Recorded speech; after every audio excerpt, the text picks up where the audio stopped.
political crisis deepens in Nepal, where President Vidya Devi Bhandari has dissolved the legislature and called fresh elections in November. This after neither Prime Minister KP Sharma Oli nor the opposition alliance could form a government.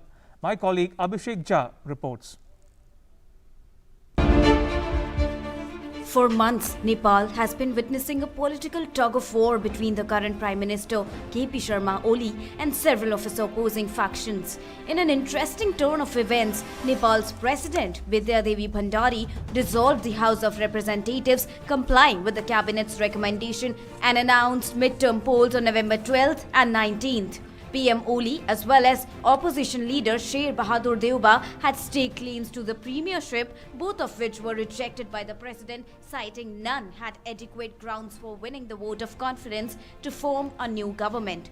This is the second time in 6 months that the country's parliament has been dissolved. The parliament was last dissolved in December 2020 by Oli following a feud with the ruling Nepal Communist Party. The parliament was reinstated in February after the Supreme Court said that it was a breach of the constitution. The latest dissolution is expected to be challenged in court like the previous one. Terming the declaration an unconstitutional and undemocratic move, the leaders of the opposition alliance in Nepal have said that they will take every possible legal and political step to counter the move. The joint opposition statement said the Prime Minister and the President have been accused of acting irresponsibly at a time when the second wave of COVID-19 pandemic is rampant, leading to even more uncertain and unfavorable circumstances for the people. Nepal on Friday reported 8,407 new COVID-19 cases. The health minister said 177 deaths were reported from across the country. The number of active cases stands at 1,16,192. The latest political uncertainty may have an adverse impact on the raging COVID-19 pandemic in the country. The country currently has no stock of vaccines to inoculate its population. Hospitals have been turning away patients for the lack of beds and oxygen. Nepalese at home and abroad have been filing online petitions to call on the global powers to provide Nepal with vaccines, oxygen, therapeutics, and other medical supplies. Abhishek Jha's report, DD India. And joining me to make sense of what is happening or not happening in Nepal is Ambassador Manjeev Puri. Ambassador Puri served as India's envoy to Nepal, the European Union, Belgium and Luxembourg. He was in Nepal between 2017 and 2019. Ambassador Puri, welcome to DD India and good to see you again. Now, if I can start by asking you, Ambassador Puri, who or what precipitated this latest crisis in Nepal? What do you make of it? Well, thank you very much for the question. So let's get one fact clear. Okay. The House of Representatives in Nepal has 275 members. So you need 136 to cross the halfway mark. Following the Supreme Court's reinstatement of the parliament, Mr. Oli was again appointed Prime Minister by the President.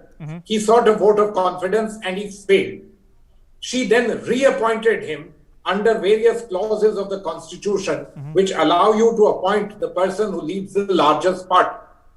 On Thursday evening at 7 o'clock, because Mr. Oli was not able to muster the numbers again, at 7 o'clock in the evening, her office put out on her website a request to all political parties and those who are members of parliament, if anyone would like to stake a claim to form the government, and the deadline was Friday 5 p.m. Mr. Oli reached there and claimed the support of 151 MPs by saying that he was the leader of his party. All his party members were with him, 121, and he claimed the support of the Janata Samajwadi Party with about 37 odd MPs and said all of them are with me. Reason, their leaders are with me. Mr. Deuba, the former Prime Minister, who's the leader of the opposition, reached there ostensibly with a list of 149 signatures. Now, why the discrepancy? Apparently, 21 members of Mr. Oli's party actually don't want to support him. They'd signed up with Mr. Deuba. And similarly, in the Janata Samajwadi Party, there's a halfway split. Now, floor tests are simple ways of deciding what you can do. But the president, I take it, following a script from Mr. Oli and the party, and she's a loyal member of the Communist Party, chose to dissolve parliament. What does it in effect do? Mr. Oli remains interim prime minister, at least till the elections in November. With the COVID situation being what it is, it can certainly get postponed further, so further time. All in all, what was decided may be constitutional because of various articles in the constitution, but that will be subject to the Supreme Court deciding. Was it political? Absolutely. It was to save the party of Mr. Oli and the party of President Vidya Devi Bhandari. How do the people view it? Well, they are very busy with COVID and the economic things, and Nepal's politicians grabbing power and remaining in the seat is by far the more important thing. People and service for the people. Well, that's there for you to say, but you really must remain Prime Minister for as long as you can. That's most important. Ambassador Puri, what does it tell you about KP Sharma Oli, the man, and his politics? Very quickly, please. He is without doubt the most shrewd person in the Nepalese politics at the moment. And he has stitched the situation in such a way that the president and he are on one side, all the others are on the other. Including in his own party, there is factionalism, but despite having large numbers, they're unable to do anything.